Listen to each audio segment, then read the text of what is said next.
El aroma a cedro y serrín llenaba el aire de mi taller en Portland. Era mi santuario, un lugar donde el mundo cobraba sentido a través de la veta de la madera y la precisión de una herramienta afilada. Estaba lijando con cuidado una pieza de nogal negro de Oregón cuando mi teléfono vibró sobre el banco de trabajo. Su zumbido fue una intrusión brusca en el ritmo tranquilo de mi jubilación. Me limpié las manos en los vaqueros y vi el nombre en la pantalla: Julian, mi yerno. Un nudo se apretó en mi estómago, una sensación a la que ya me había acostumbrado cada vez que él llamaba. Respondí. David Sterling, al habla. Su voz sonó al otro lado, tan suave y resbaladiza como siempre, como una piedra de río pulida por 1000 mentiras. David, oye, solo quería avisarte. Chloe está en el hospital. Lo dijo con el mismo tono casual que usaría para anunciar un vuelo retrasado. Apreté el borde del banco de trabajo, los nudillos blancos. ¿Qué ha pasado?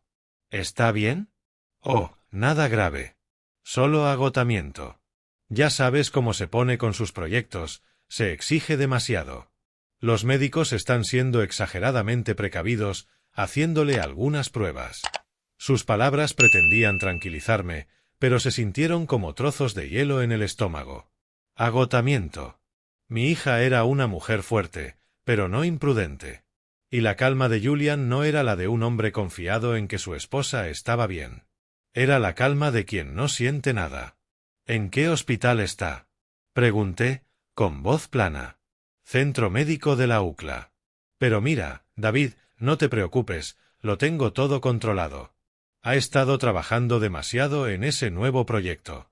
Le dije que descansara, pero ya conoces a Chloe. Soltó una risa corta, hueca. Una actuación perfecta, el esposo preocupado controlando al suegro exagerado. Pero yo había pasado 40 años como contador forense. Sabía detectar una mentira no solo en una hoja de cálculo, sino en la cadencia de una voz humana. Y la de Julian era un libro lleno de cifras manipuladas. Te llamaré más tarde para una actualización, dije, y colgué antes de que pudiera ofrecerme más consuelo falso. El silencio volvió al taller, pero ya no era el mismo. Era pesado, cargado de un temor mudo que no tenía nada que ver con la madera o el acero, y todo que ver con mi única hija, acostada en una cama de hospital a 500 millas de distancia. Con las manos temblorosas, intenté devolverle la llamada a Julian. Correo de voz. Intenté de nuevo. Correo de voz. Una furia fría comenzó a hervir bajo mi ansiedad. No estaba ocupado. Me estaba evitando. Salí del taller hacia mi pequeña casa, con el olor a serrín pegado a la ropa. Me senté a la mesa de la cocina y abrí el portátil con una determinación sombría. Alaska Airlines. Primer vuelo de Portland a Los Ángeles. Salía en 90 minutos. Mi mente iba a 1000. ¿Estaba exagerando? ¿Era solo la ansiedad de un padre transformando un simple caso de agotamiento en una catástrofe? La voz de Julian resonó en mi cabeza. Los médicos están siendo demasiado cautelosos. Quizás tenía razón. Quizás era solo el viejo que no sabe soltar, el que ve sombras donde hay luz. Por un momento, dudé. El cursor flotó sobre el botón de compra. Entonces pensé en Chloe. Recordé nuestras últimas llamadas. Casi siempre era Julian quien contestaba su teléfono. Está en la ducha. Está ocupada con una llamada de trabajo. Excusas plausibles, cada una. Pero juntas, formaban un patrón. Un muro que él estaba construyendo a su alrededor. Recordé haberle preguntado hace un mes por sus finanzas, algo casual sobre su fondo de jubilación. Su voz se volvió vacilante, evasiva. Julian se encarga de todo eso, papá. Él es mejor con los números que yo. Viniendo de mi hija, una diseñadora gráfica brillante que siempre había gestionado sus asuntos con precisión, esa respuesta me sonó mal. Sonaba ensayada. Sonaban como sus palabras, saliendo de su boca. No eran simples recuerdos. Eran puntos de datos, pequeñas inconsistencias que mis instintos profesionales habían archivado. Y ahora esos archivos parpadeaban en rojo. No era intuición de padre. Era una conclusión de auditor. Los números no cuadraban. Hice clic en el botón. Reservado. Metí unas cuantas cosas en una mochila, un cambio de ropa, el portátil, los cargadores. No pensé en qué haría al llegar. Solo sabía que tenía que ir.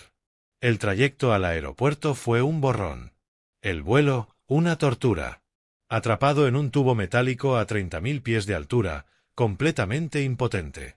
Cada minuto de retraso, cada turbulencia, era una ofensa personal, una conspiración para alejarme de mi hija. Miraba por la ventanilla el océano de nubes, mientras mi mente repasaba cada conversación, cada interacción con Julian desde que entró en nuestras vidas, el encantador emprendedor tecnológico que había conquistado a mi hija. El hombre que hablaba de innovación, pero que nunca había producido nada tangible. El hombre cuyo estilo de vida siempre superaba lo que aparentaba ganar. El avión comenzó a descender hacia Los Ángeles. En cuanto el piloto autorizó encender los teléfonos, lo encendí. Había un solo mensaje. De Julian. Decía: no hace falta que vengas. Todo está bajo control. Estoy entrando a una reunión importante con inversores. Chloe está descansando. El mensaje tenía 15 minutos. No estaba en el hospital. Estaba en una reunión. Mientras mi hija estaba lo bastante enferma como para ser hospitalizada, él estaba vendiendo su próximo gran proyecto. La última duda que me quedaba desapareció. No era simple negligencia. Era algo más. Algo frío. Calculado. No respondí. Tomé un taxi directamente desde Lax hasta el centro médico de la UCLA, en Westwood.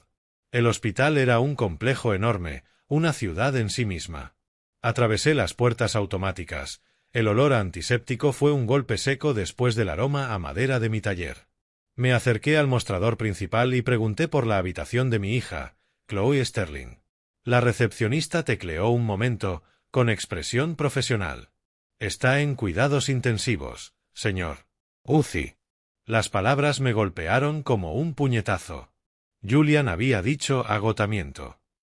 A nadie lo ingresan en cuidados intensivos por agotamiento. Mi corazón retumbaba mientras seguía los letreros hacia la UCI. La sala de espera estaba casi vacía, con unas pocas personas mirando una televisión en silencio, sus rostros marcados por la preocupación. Di mi nombre a la enfermera del puesto, y ella me condujo a través de unas puertas dobles. Y entonces la vi. Mi hija.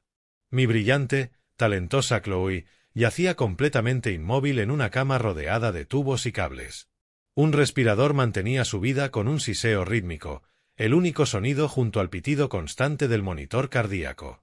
Su rostro era pálido, casi translúcido. Se veía pequeña. Frágil. Un médico de rostro amable, de unos 50 años, se me acercó. Señor Sterling, soy el doctor Evans.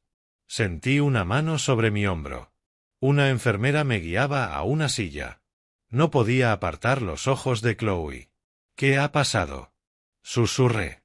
Su hija sufrió la rotura de un aneurisma cerebral. Realizamos un procedimiento de emergencia para detener la hemorragia. Las próximas 24 horas son críticas.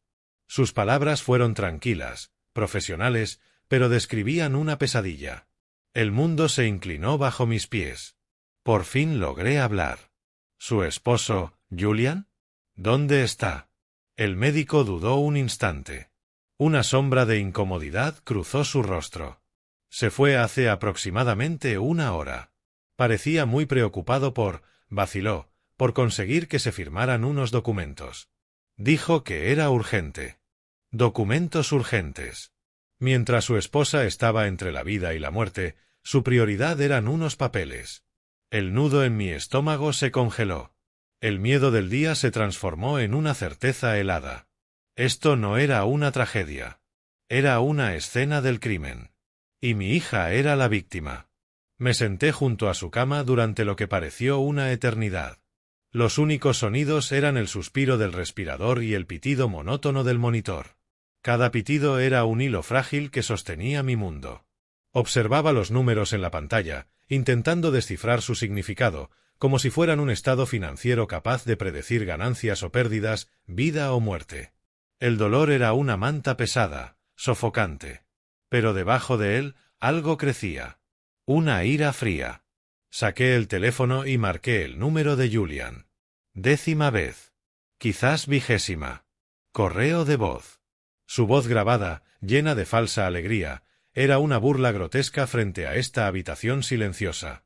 Intenté una y otra vez, desesperado por escuchar cualquier excusa, cualquier mentira que al menos me permitiera contener la rabia que crecía dentro. Nada. El silencio desde su lado era más fuerte que las máquinas. Entonces vi el bolso de Chloe en el suelo, junto a la silla. Un bolso de cuero desgastado que le había regalado por su 35º cumpleaños. Nunca había revisado sus cosas personales, ni cuando era adolescente. Me parecía una traición. Pero la confianza ya estaba rota. Lo tomé y abrí el cierre con manos torpes. Entre su cartera y sus llaves, encontré su teléfono. La pantalla estaba negra. Pulsé el botón y pidió una contraseña. Mi mente se quedó en blanco. Luego recordé una conversación de años atrás, riéndonos de la gente que usaba códigos simples. Por intuición, escribí una secuencia de números. Mi fecha de nacimiento. El teléfono se desbloqueó. La pantalla se iluminó mostrando la última aplicación abierta, Instagram. Y ahí estaba, en la parte superior de su feed, una fotografía. El aire se me escapó del pecho. La imagen estaba bañada en la luz dorada del atardecer californiano sobre el océano. Un grupo de personas en la cubierta de un yate magnífico, las aguas azules de Marina del Rey brillando detrás. Todos reían, levantando copas de champán en un brindis. Y en el centro de todo, con el brazo sobre una joven en bikini, estaba Julian. No solo sonreía. Reía a carcajadas, la cabeza echada hacia atrás, los dientes relucientes contra su piel bronceada. Se veía sano, vibrante, despreocupado. Un hombre sin una sola preocupación en el mundo. Observé la imagen, intentando reconciliar dos realidades. La de esta habitación, con su olor a antiséptico y el zumbido de las máquinas que mantenían a mi hija con vida. Y la de esa foto, un mundo de sol, riqueza y celebración hedonista. Leí el texto debajo, publicado por uno de sus amigos. Felicidades al hombre del momento, Julian Vance, por cerrar el trato del siglo, brindemos por el futuro. Un trato. Una celebración. Una hora atrás, mientras yo volaba hacia una pesadilla, él festejaba. Mientras a mi hija le perforaban el cráneo para salvarle la vida, él brindaba con otra mujer. El dolor no desapareció. Se cristalizó. Pasó de ser un fuego desbordado a una hoja de hielo afilada. El contador forense dentro de mí despertó. Esto no era solo una traición moral. Era una transacción. Un cálculo. Las piezas comenzaron a encajar con una claridad aterradora. Su llamada casual, su ausencia, su prisa por los documentos, todo era parte de un plan. El llanto era un lujo. Y los lujos son pasivos. No lancé el teléfono. No grité. Con mano firme, presioné los botones laterales y capturé una captura de pantalla. El clic sonó como un disparo en la habitación silenciosa. Guardé la imagen. Luego la subí a una nube segura. Una costumbre de toda una vida preservando pruebas. La foto ya no era una simple traición. Era un activo. Prueba A. Dejé el teléfono de Chloe de nuevo en su bolso y cerré el cierre. La miré. Su rostro, pálido, inmóvil. La rabia seguía allí, ardiendo, pero ahora tenía propósito. El tiempo de llorar había terminado. El tiempo de auditar acababa de comenzar. Julian Vance había cometido un error de cálculo. Subestimó a su suegro. Y yo estaba a punto de ajustar sus libros, línea por línea. Sentí una presencia a mi lado. Una enfermera, de unos 50 años, cabello oscuro recogido en un moño pulcro y ojos llenos de cansancio y compasión. Café, dijo con voz suave, extendiéndome un vaso humeante de unicel. Parece que lo necesita. Lo tomé. El calor me devolvió algo de vida a los dedos. Gracias, murmuré, con una voz que ya no me sonaba mía. Ella arrimó un taburete con ruedas y se sentó cerca, sin invadir mi espacio. Soy Nina Rodríguez, dijo. Seré una de las enfermeras principales de Chloe. Siento mucho lo que está pasando. Es terrible ver a un hijo así. Asentí, sin palabras. Nos quedamos en silencio unos minutos.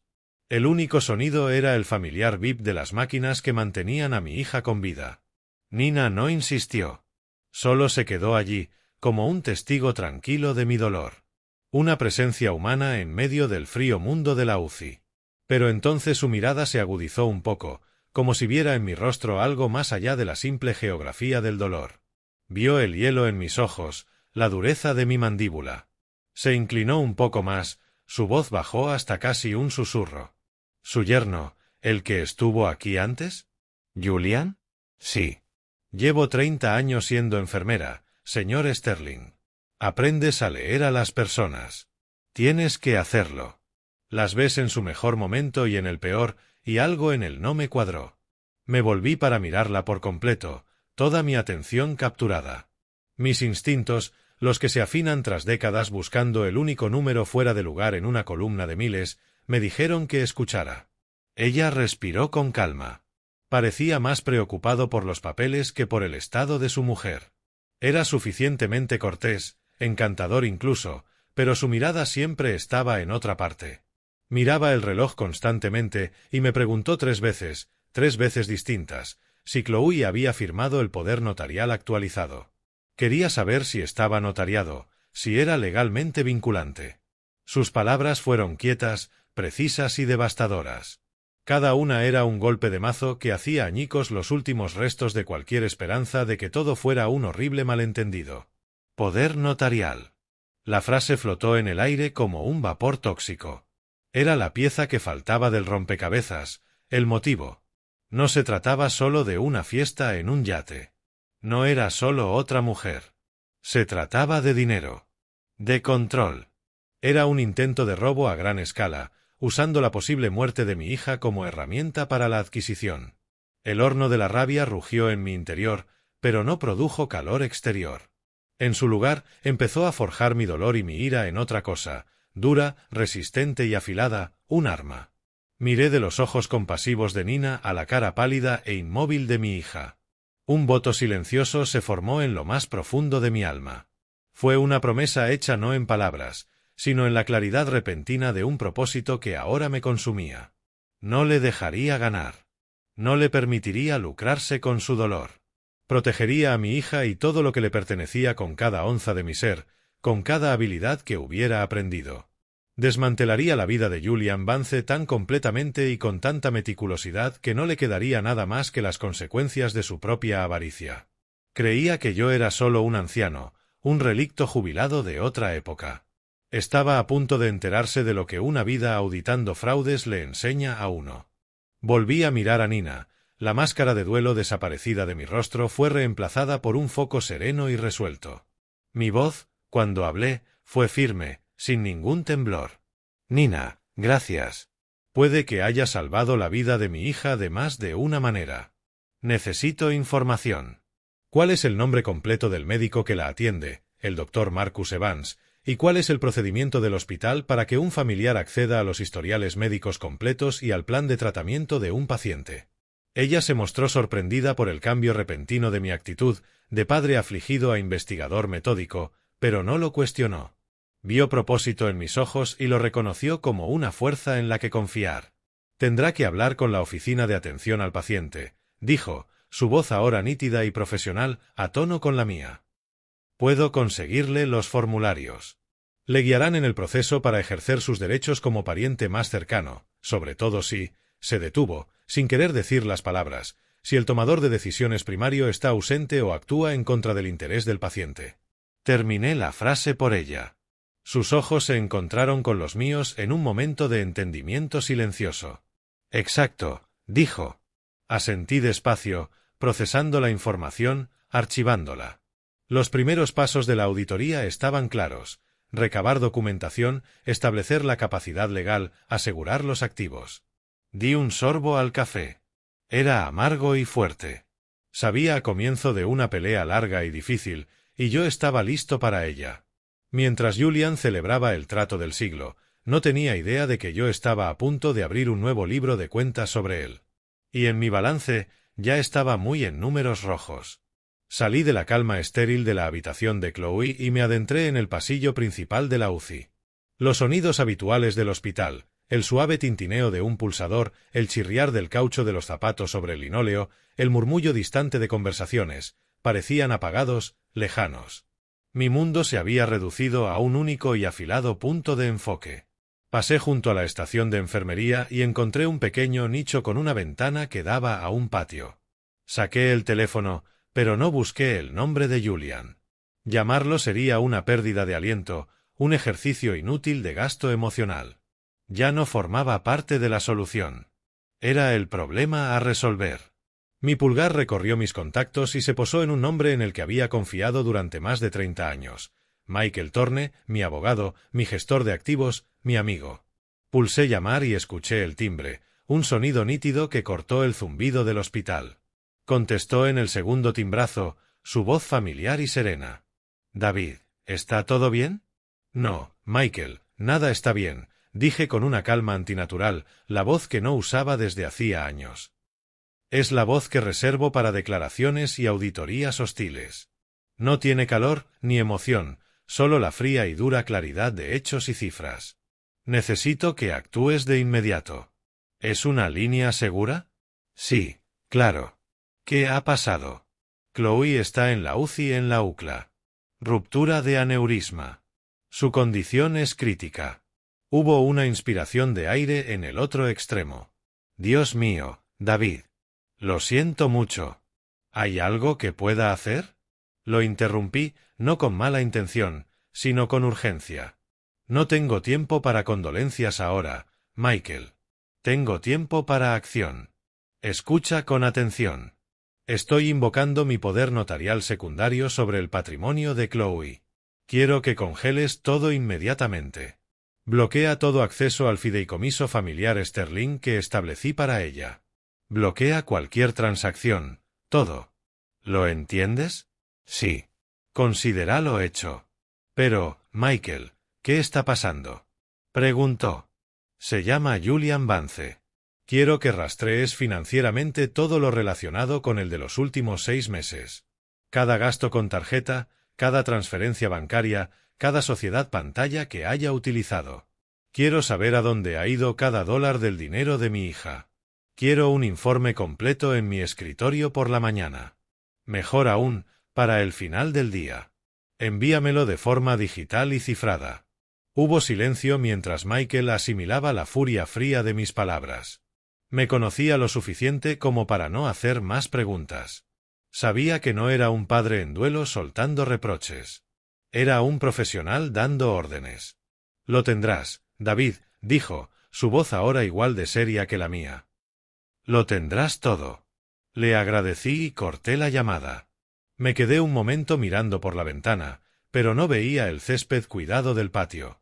El primer movimiento se había hecho. La primera pieza había salido del tablero. La guerra no se había declarado aún al enemigo, pero por mi parte ya había empezado. La sala de espera del hospital era una isla solitaria en plena noche. El ajetreo diurno hacía tiempo que se había esfumado, dejando un silencio roto solo por el zumbido de la máquina expendedora y el chirrido lejano del carro de la limpieza. Había encontrado un pequeño rincón con un enchufe, un lugar olvidado de esta catedral de enfermedad y esperanza. Para cualquier otro sería un sitio de espera cansada. Para mí se había convertido en sala de guerra. Abrí el portátil. El resplandor suave de la pantalla iluminó mi rostro, empujando las sombras hacia atrás. Mis dedos encontraron el teclado con la certeza habitual. Años de mi vida habían pasado frente a pantallas como aquella, cribando montañas de datos digitales en busca de la mentira única, la entrada fraudulenta que deshilacharía un imperio de engaños. Esta vez era personal. Inicié sesión en el portal seguro del fideicomiso familiar Sterling. Lo había creado para Chloe en su 21º cumpleaños, una base financiera para darle libertad y seguridad. Lo estructuré con capas de protección, sin imaginar que la mayor amenaza sería algún día el hombre con el que se casó. Como fideicomisario secundario, tenía acceso de supervisión, una característica que insistí en incluir, una pequeña medida de vigilancia paterna que Chloe consideraba anticuada. Julian, probablemente, ni lo sabía, O si lo sabía, lo despreciaba como irrelevante. La gente como Julian siempre subestima los detalles silenciosos. Es su error fatal. Empecé donde empieza toda auditoría, por la actividad más reciente. Mis ojos repasaron los registros de transacciones. Al principio todo parecía normal, distribuciones regulares para gastos de subsistencia, impuestos de la propiedad. Luego lo vi, una transferencia pequeña hace unos meses por $20,000 a una entidad que no reconocía, Apex Innovati Holdings LLC. La marqué. Seguí desplazándome. Otra transferencia un mes después a la misma LLC, esta vez por $50,000, y luego otra y otra. Las cantidades crecían, más frecuentes. Era un patrón clásico de desangrado, pequeñas al principio para evitar detección, luego más audaces conforme la confianza del perpetrador aumentaba. El corazón me latía a un ritmo pesado. Ya no era solo sospecha. Era evidencia. Mis dedos volaron por el teclado. Busqué información sobre la LLC. Se había constituido hacía solo 6 meses. El agente registrado era una sociedad de servicios corporativos genérica en Delaware, táctica común para ocultar la propiedad. Pero Julian cometió un error. Listó la dirección principal de la compañía como un apartado postal privado en Santa Mónica. Un cruce rápido con registros públicos mostró quién había alquilado ese apartado. Julian Vance. Había creado una empresa pantalla, un fantasma corporativo diseñado con un propósito: arrancar el patrimonio de mi hija. Ahondé más, tirando de extractos bancarios y detalles de transferencias. El dinero fluía desde el fideicomiso de Chloe a la cuenta de la LLC. De allí, parte se gastaba con ostentación: alquileres de coches de lujo, hoteles de 5 estrellas, restaurantes exclusivos en Beverly Hills. Apareció el pago inicial de un charter de yate en Marina del Rey. El yate de la fotografía. Había pagado su celebración de la posible muerte de mi hija con el propio dinero de ella. Una oleada de náusea me recorrió, pero la ahogué. La emoción era un lujo que no podía permitirme. Necesitaba ver el panorama completo. Todavía quedaba una cantidad significativa en la cuenta de la LLC. Y la cartera de acciones de Chloe, un activo sustancial, seguía intacta en el fideicomiso. No tenía sentido. Si el plan de Julian era un robo simple, ¿por qué no vaciarlo todo? ¿Por qué la complejidad de una corporación pantalla? La respuesta llegó con la fuerza de un golpe físico: el poder notarial. No estaba solo robando lo que había. Se estaba posicionando para robar todo lo que quedara. La LLC no era solo un cubo para guardar dinero robado. Era colateral. Con un poder notarial actualizado y absoluto firmado por una Chloe incapacitada, él podría transferir legalmente todo su portafolio de acciones al nombre de su empresa. Luego podría apalancar el valor total de su herencia como colateral para conseguir un préstamo gigantesco para cualquier empresa arriesgada que vendía a sus inversores. La súbita enfermedad de Chloe, su aneurisma, no era un contratiempo para su plan, era el paso final crucial. La oportunidad que esperaba para obtener su firma en un documento que no estaba en condiciones de comprender. Mientras miraba la pantalla, surgió un recuerdo punzante, un intercambio de correos de algo más de un año atrás. Yo ya había visto los primeros indicios de la influencia de Julian sobre las finanzas de Chloe y le envié un correo suave expresando mis preocupaciones. Escribí: mi querida Chloe, solo quiero lo mejor para ti. Darle a alguien el control total de tus finanzas, incluso a tu marido, puede ser arriesgado. Por favor, asegúrate de tener supervisión propia. Ella respondió unas horas después, con la exasperación amorosa de una hija hacia su padre sobreprotector. Oh, papá, por favor no te preocupes. Esto no es la década de los 80. Julian sabe lo que hace. Es brillante en esto. Somos un equipo. Confía en mí. Confié en ti, mi querida, susurré a la sala de espera vacía. Siempre confié en ti. Fue a él a quien nunca confié. El correo quedó como un fantasma, recuerdo doloroso de lo ciega que puede ser el amor. Ella vio a un compañero. Yo vi a un depredador. Y él había usado su amor y su confianza como armas principales contra ella. Entendí entonces la línea temporal, la carrera. El poder notarial era una bomba de tiempo. Julian volvería. Intentaría notariarlo aprovechando el estado de Chloe. Usaría su crisis médica para ejecutar su golpe financiero. Tenía que moverme más rápido. La auditoría digital me había dado el mapa de su conspiración, mostraba la profundidad de su avaricia. Ahora tenía que usar ese mapa para encontrar la manera de detenerlo. La investigación había terminado. La contraofensiva estaba a punto de comenzar. Abrí un nuevo archivo en mi escritorio, una página en blanco contra la oscuridad de la noche. Lo llamé Auditoría Julian Vance. Era hora de calcular su balance final y me aseguraría de que fuera cero. La ruta digital era un mapa de la codicia de Julian, pero sabía que no bastaba. Los números en una hoja son abstractos, pueden discutirse, explicarse con abogados ingeniosos. Necesitaba algo visceral, algo que un juez o un jurado pudieran ver y sentir. Necesitaba perfilar al hombre, no solo al criminal. Necesitaba pruebas físicas. De nuevo en el nicho del pasillo, llamé a Michael. Contestó al instante. David, ¿qué has encontrado? El mapa de un delito, Michael. Un asalto financiero planificado. Pero necesito más que el mapa. Necesito fotografías del terreno. Contrata a un investigador privado en Los Ángeles. El mejor que puedas encontrar. Alguien discreto y rápido. No me importa el coste. Michael no dudó. Tengo una firma que uso en la XFBI. Son excelentes. ¿Qué instrucciones? Di instrucciones precisas, una serie de golpes dirigidos.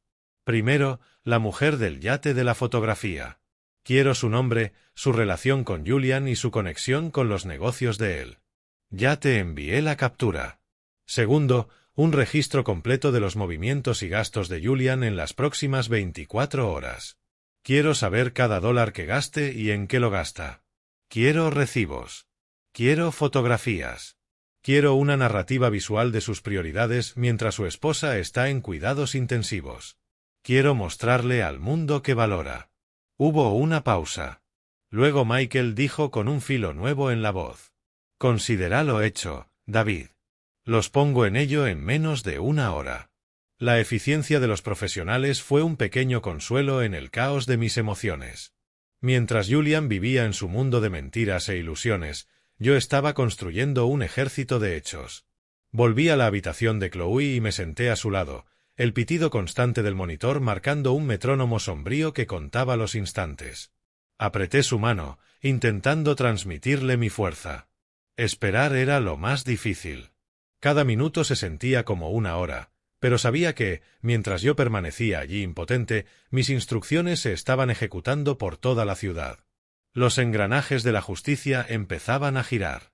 Menos de 12 horas después, un correo cifrado cayó en mi bandeja de entrada. Era de Michael. El asunto era simple, informe preliminar. Lo abrí. El informe del investigador privado era un modelo de eficacia. Conciso, demoledor y respaldado por una galería de fotografías en alta resolución que me helaron la sangre. La mujer del yate fue identificada, se llamaba Kendra Thompson. No era solo la amante de Julian.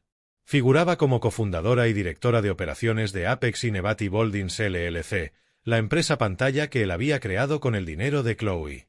Era su socia en el delito. El informe detallaba su relación, una mezcla sórdida de negocios y placer, financiada íntegramente por el fideicomiso de mi hija. El trato del siglo por el que los amigos de Julian habían brindado no era una aventura tecnológica abstracta. Era la presentación exitosa de una solicitud de préstamo por $1,5 millones ante una firma de capital riesgo de alto riesgo. La garantía del préstamo figuraba con claridad en los documentos que el investigador había conseguido, el 100% de los activos de Apex Innovative Holdings. En otras palabras, Julian y Kendra estaban a punto de recibir una inyección masiva de efectivo respaldada por el propio dinero que él había desviado de Chloe. Y celebraron esa victoria mientras ella luchaba por su vida. Pero fueron las fotografías las que realmente lo condenaron. El investigador había seguido a Julian desde Marina del Rey. Las imágenes narraban su tarde. Tras dejar el yate, llevó a Kendra a un almuerzo de celebración en un restaurante con estrella Michelin en Malibú. La cuenta superó los $800, pagados con una tarjeta vinculada a la LLC. De allí no se dirigieron al hospital, sino a Rodeo Drive, en Beverly Hills. El investigador captó una serie de imágenes nítidas de Julian y Kendra riéndose mientras saltaban de una boutique de diseñador a otra. Había una foto de él sosteniendo un bolso de $5.000 para que ella lo valorara. Otra lo mostraba probándose un reloj de oro ridículamente caro, con el rostro cubierto de una satisfacción engreída. Gastó más de $20.000 en una sola tarde en artículos de lujo para él y su amante. $20.000 del dinero de Chloe mientras ella estaba en la UCI. Pasé las fotos una a una, cada imagen otro clavo en el ataúd de Julian. No era solo un infiel y un mentiroso. Era un buitre picoteando los huesos de la vida que juró proteger. No tenía conciencia, ni empatía, ni alma. La auditoría digital me había mostrado sus métodos. Ese informe me mostró su carácter. Guardé el informe y todas las fotografías en el servidor seguro, junto a la captura del yate. Ahora tenía un expediente completo, una historia contada en 2 planos, los números fríos y duros del delito financiero y las imágenes vivas e innegables de la podredumbre moral que lo impulsó. Tenía todo lo necesario. El tiempo de investigar había terminado. El tiempo de confrontar estaba cerca. Julian estaba tan ocupado celebrando su victoria que no sabía que yo ya había construido la jaula a punto de cerrarse a su alrededor. Tenía todas las piezas, los registros financieros, las fotografías, la solicitud de préstamo. Era una montaña de pruebas que demostraba su culpabilidad más allá de cualquier duda razonable. Pero culpa y consecuencias son cosas distintas. Él seguía ahí fuera gastando el dinero de Chloe, viviendo su vida mientras ella yacía en una cama de hospital. Tenía la munición, pero aún no había decidido cómo disparar el arma. Entonces sonó mi teléfono. Era Michael. Su voz era distinta. No solo seria, vibraba con esa excitación contenida que solo siente un abogado cuando encuentra el fallo fatal en el caso del adversario. David, dijo, sin preámbulos. Creo que lo encontré. Encontré la llave. Me incorporé en la silla, cada nervio en alerta. ¿Qué es, Michael? Dímelo. Él intentaba que Chloe firmara un poder notarial actualizado, ¿verdad? Un poder general duradero, dándole control absoluto. Eso dijo la enfermera. De eso depende su plan. Bien. He estado revisando los registros del condado y hablando con el departamento legal del hospital. Ese nuevo poder nunca se ejecutó correctamente. La hizo firmarlo hace una semana, bajo coacción, estoy seguro, pero nunca fue notariado ni se registró oficialmente. Ante la ley, ese documento no vale nada. Es solo un papel. Una oleada de alivio me recorrió, tan intensa que casi me mareó. Una victoria pequeña, pero crucial. No tiene el poder legal que cree tener. Y no es lo mejor, continuó Michael, con la emoción contenida. Julian es tan arrogante, tan centrado en su documento nuevo, que se olvidó del viejo. Mi mente se aceleró. ¿El viejo? ¿Cuál viejo? David, cuando creaste el fideicomiso de Chloe hace años, también redactamos un poder notarial duradero estándar, por precaución. Nombraba a Chloe como agente principal de sus asuntos, claro, pero también nombraba a un agente secundario para intervenir si quedaba incapacitada. Julian olvidó por completo que existía, o más bien, nunca lo supo. Se me cortó la respiración. Lo recordé entonces, una memoria borrosa de firmar papeles en la oficina de Michael, otra vida. Un trámite, una casilla que marcar. ¿Quién era el agente secundario, Michael? Pregunté, aunque ya sabía la respuesta. Tú, David. Eres tú. El documento tiene más de 15 años, pero sigue siendo legalmente blindado. Con una carta del médico tratante confirmando su incapacidad, tienes plena autoridad para actuar en su nombre. Tienes el poder de hacer todo lo que ella podría hacer. Era el jaque mate, el movimiento que Julian, en su suprema arrogancia, jamás vio venir. Estaba tan centrado en forjar una llave nueva que olvidó que yo llevaba la llave maestra original en el bolsillo desde el principio. La rabia y el dolor que me habían carcomido las últimas 24 horas se condensaron en un punto de luz blanca y fría. Una calma profunda y escalofriante me invadió. La mente clara. El propósito, absoluto. Ya no era solo un padre en duelo. Ahora era el tutor legal de la vida de mi hija y el ángel vengador de sus finanzas. Bien, Michael, dije, con la voz perfectamente nivelada. Esto es lo que vamos a hacer. Quiero que redactes las cartas de inmediato. Obtén la declaración formal del Dr. Evans y que la envíe a tu despacho. Quiero mi autoridad activada legalmente en la próxima hora. Hecho, dijo. Y después. Después desata el infierno. Quiero que contactes cada institución financiera que tenga activos de Chloe. Cada banco, cada broker, cada compañía de tarjetas. Infórmales que mi poder notarial se ha activado. Infórmales que todos los permisos previos otorgados a Julian Vance quedan revocados. Congela todas las cuentas, conjuntas, personales, el fideicomiso, la LLC. Cancela cada tarjeta a su nombre vinculada a los fondos de ella. Quiero que quede completamente cortado. Que mañana, cuando intente comprar un café, le rechacen la tarjeta. Quiero que el suelo desaparezca bajo sus pies. Quiero que sienta lo que es no tener nada. El plan dejó de ser un plan. Se convirtió en una realidad legal y financiera. La jaula ya estaba construida. La puerta se estaba cerrando.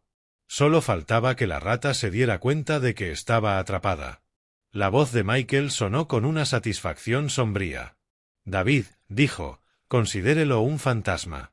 Desde este momento, financieramente hablando, Julian Vance ya no existe. Pasé las horas siguientes en un estado de animación suspendida. Había puesto los cimientos. Había tendido la trampa. Ahora solo podía esperar junto a mi hija y observar el subir y bajar de su pecho. Las máquinas marcaban su ritmo monótono, la banda sonora de mi vigilia. Mi teléfono permaneció en silencio. Sabía que Julian aún se bañaba en el resplandor de su supuesta victoria, sin saber que su mundo financiero era ya una cáscara vacía a punto de colapsar. La llamada llegó poco después de medianoche. Vi su nombre en la pantalla y una resolución helada se asentó en mí.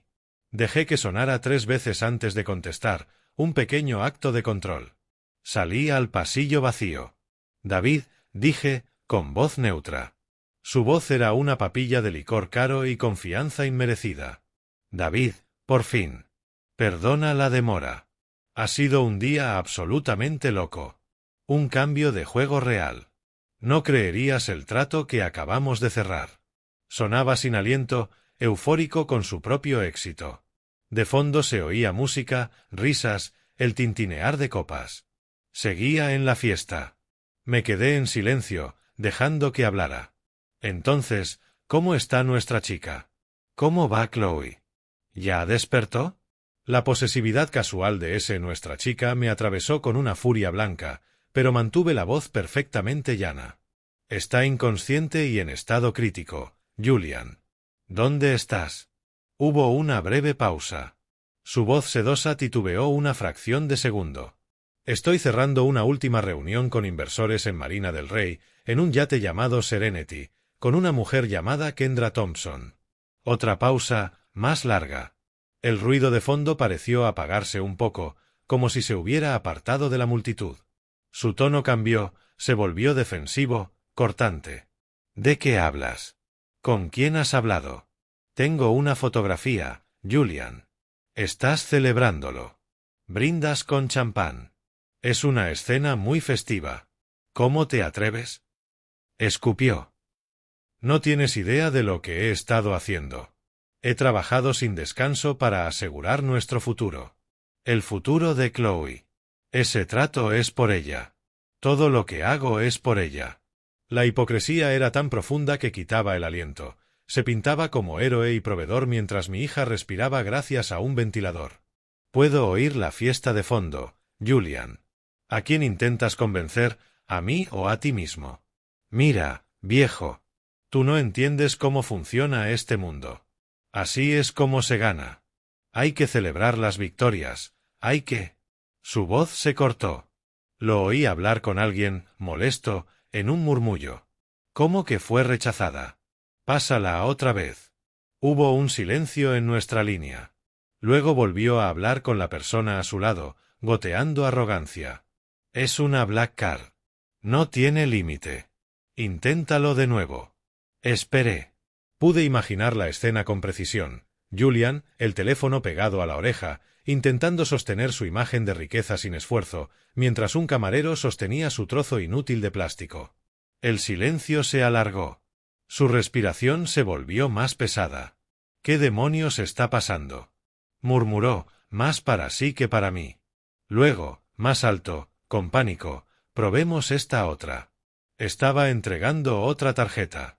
Me apoyé en la pared fría del pasillo y cerré los ojos, saboreando el momento. Era mejor que cualquier confrontación en un juzgado. Era justicia en tiempo real. Escuché un pitido leve del lector y después, una voz. Lo siento, señor. Esta también ha sido rechazada. ¿Tiene otra forma de pago? La explosión fue inmediata. ¿Otra forma de pago? ¿Está bromeando? ¿Sabe quién soy? Esas tarjetas tienen millones disponibles. Esto es ridículo. Su máquina debe estar rota. Llame a su encargado ahora mismo. Escuché su bravuconería frenética, la rabia impotente de un rey que descubre que su corona es de cartón. Había construido su identidad sobre el dinero de otros, y ese cimiento acababa de convertirse en polvo. Pareció recordar que yo seguía en línea. Cuando volvió a hablarme, su voz era un susurro desgarrado, una súplica desesperada por una explicación. David, ¿qué está pasando? ¿Qué les pasa a mis cuentas? No son tus cuentas, Julian. Nunca lo fueron. Dejé que las palabras flotaran entre nosotros. ¿Qué? ¿De qué hablas? Las cuentas conjuntas, la LLC, mi empresa. Tu acceso ha sido revocado, Julian. He invocado mi poder notarial, un poder duradero que firmé con mi hija hace 15 años. Ese que olvidaste. Se quedó mudo. Podía oír los engranajes de su cerebro empapado en alcohol rechinando, intentando procesar la información. Era un ajedrecista al que acaban de informar de que su rival tenía una reina secreta. Desde este momento, continué, con voz tan serena como la mano de un cirujano, todos los activos de Chloe están bajo mi control directo y exclusivo. Cada cuenta está congelada. Cada tarjeta, cancelada. La empresa pantalla que creaste ha sido legalmente incautada como activo del fideicomiso. La solicitud de préstamo ha sido retirada. Te he auditado, Julian, y tus libros son un desastre. El único sonido al otro lado fue un jadeo ahogado, como si le faltara el aire. Tú no puedes hacer eso. Ese es mi dinero. Yo lo gané. No ganaste nada. Robaste. Mentiste. Y celebraste mientras mi hija luchaba por su vida. Así que tienes razón, no puedo hacerlo. Ya lo hice. Tu fiesta se acabó, Julian. Empezó a gritar una tormenta de insultos, amenazas y negaciones. Pero era el sonido de un hombre que se ahoga. Su poder se había ido. Su imagen, hecha añicos. No era más que una voz alta y enfadada al otro lado de una línea, varado en un yate que ya no podía permitirse, rodeado de gente que por fin lo veía como el fraude que era. Lo escuché unos segundos más, en su patético colapso. Luego hice algo que llevaba toda la noche deseando hacer. Colgué. Y en el silencio profundo que siguió, sentí el primer destello de paz que conocía en 36 horas. La auditoría estaba completa. Los libros, cuadrados. No tuve que esperar mucho. Aproximadamente una hora después de mi llamada con Julian, llegó un nuevo correo del investigador privado. El asunto era escueto: actualización de misión. Adjuntaba un breve informe escrito y un archivo de vídeo. No vi el vídeo de inmediato. Primero leí el informe. Quería los hechos fríos antes de la imagen visceral. Pero mientras leía, mi mente dibujó la escena con claridad brutal. La fiesta en el yate murió de forma instantánea y violenta. El primer resquicio fue el berrinche público de Julian por las tarjetas rechazadas. Pero la riada llegó minutos después. Los supuestos inversores a bordo no eran ingenuos, eran tiburones, como Julian. Y cuando olieron la sangre en el agua, se volvieron contra el suyo. Uno de ellos, con un reloj ridículamente grande, recibió un mensaje. Luego otro sacó el teléfono. Su rostro pasó de la sonrisa celebratoria a una máscara de furia. La noticia corrió por el grupo como un virus. El préstamo, la inyección de $1,500,000 que financiaría su gran aventura, había sido congelado. La garantía estaba bajo revisión legal. El trato del siglo nació muerto. La atmósfera en el yate pasó de celebración a interrogatorio. Rodearon a Julian, sus voces ya no estaban llenas de elogios, sino afiladas de acusación. ¿Qué está pasando, Julian? ¿Qué es eso del préstamo? Mi contacto en el banco dice que todo está bloqueado. Lo arrinconaron contra la barandilla del yate. Un animal acorralado con camisa de diseñador. Intentó salir del paso con un farol, la voz una patética imitación de su antigua confianza. Es un error, un fallo técnico, un malentendido con mi suegro. Es un viejo. No entiende estas cosas. Lo arreglo en 1 hora. Pero sus mentiras eran inútiles. Los números en sus teléfonos contaban otra historia, una historia de fraude y fracaso. Y justo cuando su ira estaba a punto de hervir, apareció una nueva figura en el muelle. Era el investigador. Un hombre de unos 50 y tantos, vestido no con un traje llamativo, sino con una americana simple y funcional. Tenía el aspecto de lo que era, un hombre que lidia con verdades incómodas. Caminó hasta el borde del muelle y llamó con voz calma y autoritaria. Julian Vance. Julian miró. En su rostro se mezclaron la esperanza y el pavor, quizá pensando que era un mensajero con buenas noticias. El investigador no sonrió. «Tengo una entrega para usted», dijo, levantando un gran sobremanila. Julian bajó del yate a trompicones, empujando a sus antiguos socios, pálido. El investigador esperó hasta que estuvo frente a él. Entonces metió la mano en el sobre y sacó 2 documentos. Julian Vance, dijo, lo bastante alto para que todos en el yate escucharan. En nombre de Chloe Sterling, queda usted notificado con esto. Le entregó el primer documento. Es una orden de alejamiento temporal emitida por el Tribunal Superior del Condado de Los Ángeles. Se le ordena mantenerse al menos a 100 yardas de Chloe Sterling, de su residencia y de su lugar de atención en el centro médico de la UCLA. Julian miró el papel como si estuviera escrito en un idioma extranjero. El investigador le tendió el segundo documento. También queda notificado de este aviso de intención. Se presentará una demanda civil en su contra por fraude y malversación. Además, esto sirve como notificación oficial de que Chloe Sterling solicita el divorcio por adulterio y mala conducta financiera. El mundo se detuvo. La música de los altavoces del yate llevaba rato muerta. El único sonido era el suave golpeteo del agua contra el muelle. Y entonces Julian se quebró. Empezó con un sonido gutural, incrédulo, el gemido de un animal herido. Luego estalló en un colapso psicótico en toda regla. Hizo trizas los papeles y los arrojó al agua. Orden de alejamiento. Y divorcio. Gritaba, la voz quebrada de rabia e histeria. Ella no puede divorciarse de mí. Ese dinero es mío. Yo la hice. Yo construí todo. Se volvió contra el investigador, los puños apretados. Esto es culpa tuya. ¿Quién te envió? ¿Fue su padre? Ese viejo bastardo. Voy a matarlo. Voy a mataros a todos. Era un hombre completamente desanclado de la realidad.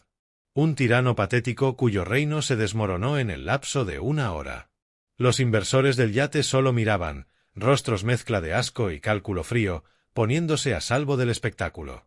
Kendra, su socia y amante, ya se había escabullido, desapareciendo en el aparcamiento sin mirar atrás. Estaba solo.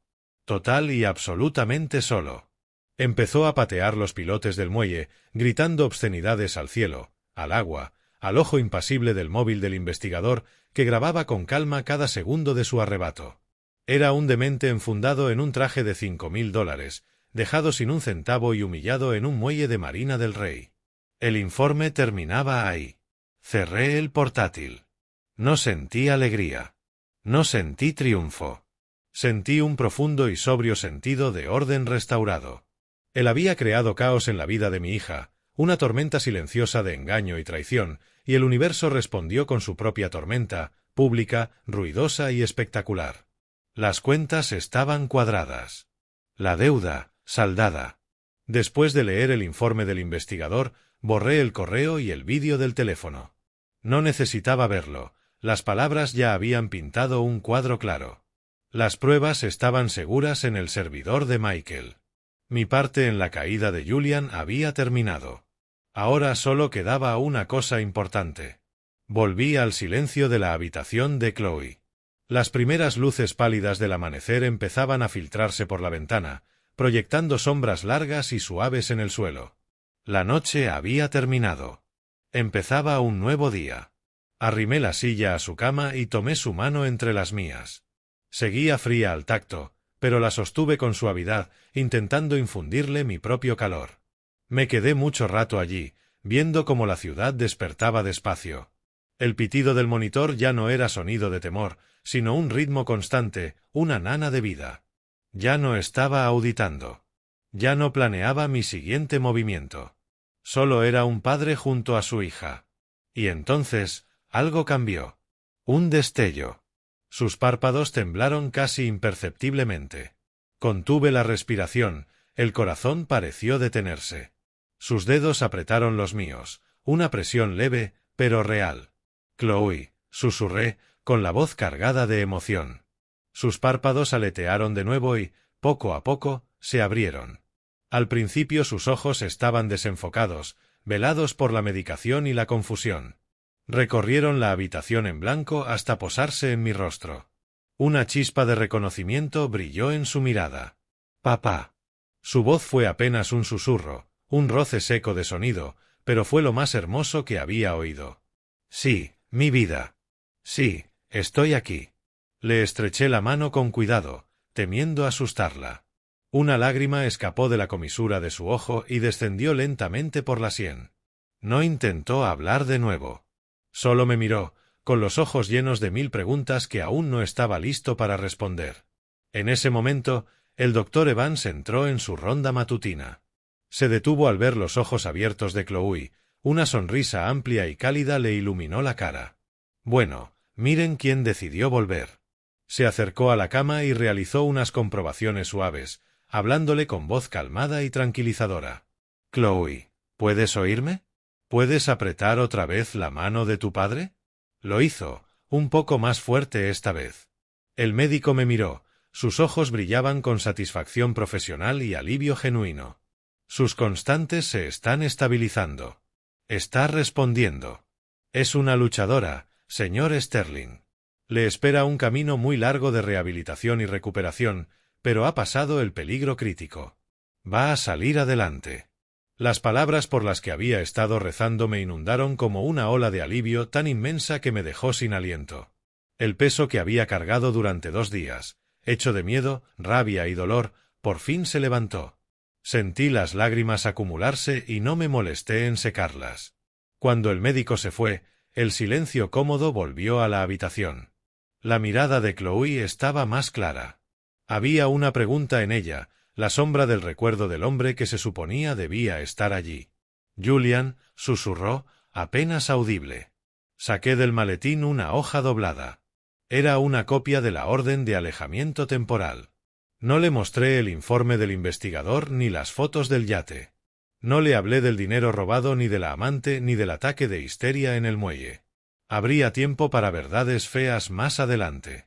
Ahora solo necesitaba una verdad, la de su seguridad. Desdoblé el papel y se lo mostré de modo que pudiera ver el sello oficial del juzgado en la parte superior. «No tienes que preocuparte por él», dije en voz baja. «No puede venir. No puede hacerte daño. Estás a salvo. Estoy aquí». Miró el documento y luego mi cara. No entendía los detalles, pero comprendió el significado. Una expresión de alivio profundo y absoluto le suavizó los rasgos, aflojó la tensión del ceño, disipó el miedo en los ojos. Era la mirada de alguien que, sin saberlo, había vivido al borde de un precipicio y acababa de ser devuelto a tierra firme. Cerró los ojos de nuevo, no por inconsciencia, sino por aceptación en paz. Su respiración se hizo más honda, el ritmo lento y constante del verdadero descanso. Este fue el auténtico desenlace. No el sonido de los gritos de Julian en un muelle. No el saber de su ruina financiera. Fue esto, Este momento quieto, el pitido constante del monitor, los primeros rayos de sol en el rostro de mi hija y la paz que por fin había vuelto a ella. Todos los números que había revisado, todas las maniobras legales, toda la ira fría y calculada, habían sido para esto, devolverla a un lugar seguro. La auditoría había terminado. Las cuentas estaban cuadradas. Mi hija estaba a salvo. Y ese era el único activo que de verdad importó. Varios meses después, el mundo se veía distinto. El resplandor duro de Los Ángeles se había suavizado en una luz cálida y familiar. Me había mudado temporalmente desde mi taller tranquilo en Oregón a un apartamento soleado, no lejos del centro de rehabilitación de Chloe. El olor a cedro había sido reemplazado por el de desayuno cocinándose, un aroma que aprendí a asociar con la sanación. Chloe era un estudio de determinación serena. Cada día se esforzaba un poco más, reaprendiendo movimientos sencillos que su cuerpo había olvidado. Se fortalecía no solo en los miembros, sino en el espíritu. La sombra que la había perseguido en los ojos durante años se había ido, sustituida por una luz clara y firme. Una mañana, mientras preparaba café, sonó mi teléfono. Era Michael. Su voz era profesional, pero le noté la satisfacción. Solo quería darte la actualización final, David. La Fiscalía va a proceder con múltiples cargos de fraude grave contra el señor Vance. Su bancarrota sigue su curso y, con todas las pruebas que aportamos, tendrá suerte si evita la cárcel. Y Kendra Thompson se declaró culpable, aceptó colaborar y testificar contra el a cambio de un cargo menor. Se acabó, David. De verdad. Gracias, Michael, dije, por todo. Colgué y miré a Chloe, que cortaba con cuidado un plátano para su avena. Había escuchado la conversación, pero su expresión no cambió. Ya no era la víctima de la historia de Julian. Era la heroína de la suya. Nos sentamos en su mesa pequeña, desayunando en un silencio cómodo, con el sol de la mañana entrando por la ventana. No había miedo en ese apartamento. No había tensión. Solo la paz sencilla y callada de un sábado por la mañana. Ella levantó la vista y sonrió, una sonrisa auténtica, fácil, que llegaba hasta los ojos. Fue entonces cuando me di cuenta de que hacía años que no la veía sonreír así. En ese momento, viéndola feliz, a salvo y libre, pensé en el torbellino de los últimos meses, el vuelo frenético, el frío pavor de la UCI, las migas digitales de una traición, la arquitectura legal meticulosa de una caída. Todos esos números, todos esos documentos, toda esa ira fría y calculada, no eran más que herramientas, como los formones y las sierras de mi taller. Solo sirven por lo que pueden construir o, en este caso, por lo que pueden proteger. Los números nunca fueron el punto. Lo era este instante silencioso, este desayuno sencillo, esta sonrisa duramente ganada. Este era el único activo que de verdad importó. Esta historia nos enseña que el amor debe ser vigilante, no solo afectuoso. A menudo ignoramos pequeñas inconsistencias para mantener la paz, pero la verdadera protección está en atender a los detalles. La gran traición de Julian se construyó sobre una base de pequeñas mentiras pasadas por alto. La victoria de David no fue un arrebato de ira, sino una auditoría meticulosa de la verdad. Convirtió sus silenciosas habilidades de toda una vida en un instrumento, no de venganza, sino para restaurar el orden y la seguridad de su hija. La lección final es que nuestra mayor fortaleza suele ser nuestra competencia tranquila, y el acto de amor más profundo, el valor de exponer una verdad devastadora. Comparte tu propia historia de vigilancia en los comentarios y suscríbete al canal para más relatos de justicia.